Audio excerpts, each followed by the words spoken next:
এক বাদশাহ সর্বদা নিচু-মনা বীরদের সাথে বসবাস করত। তারাও তার চামচামি করে সব সময় তার আশেপাশে ঘুরঘুর করত। ওদের মধ্যে আবির নামে একজন একেবারে বাদশার মাথায় চড়ে বসেছিল। একদিন বাদশাহ নির্জনে ওকে বলল, আমি তোর কাছে একটি গোপন কথা বলছি, কিন্তু সাবধান, কেউ যেন জানতে না পারে। আবির গোপন কথা না বলার জন্য হাজার রকমের কিরার কসম কাটল।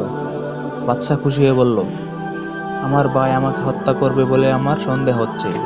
তুই সর্বদা আমার দিকে লক্ষ্য রাখবি, যেন ভাই কিছু করার আগে আমি ওকে শেষ করে দিতে পারি। খারাপ লোকের পেটে গোপন কথা হজম হয় না। আবির সুযোগ পেয়ে সব কথা বাদশার ভাইয়ের কাছে প্রকাশ করে দিল। এই জন্য সে তার বিনিময়ে আবিরকে পুরস্কার প্রদান করলো। ফলে সে কৌশলে বাদশার নিকট থেকে দূরে সরে থাকলো এবং গোপনে তাকে শেষ করার উপায় খুঁজতে লাগলো। বাদশার ভাগ্য ছিল মন্দ, তাই ভাইয়ের হাতে সে খুন হলো। ভাই সিংহাসনে বসে প্রথমে বিশ্বাসঘাতক আবিরের মৃত্যুদণ্ড ঘোষণা করলো। সে কেঁদে গড়াগড়ি খেয়ে বলল, আমার সদ্ব্যবহারের প্রতিদান বুঝি এই শাস্তি? বাদশাহ বলল, গোপন কথা প্রকাশ করা হলো সবচেয়ে বড় অপরাধ।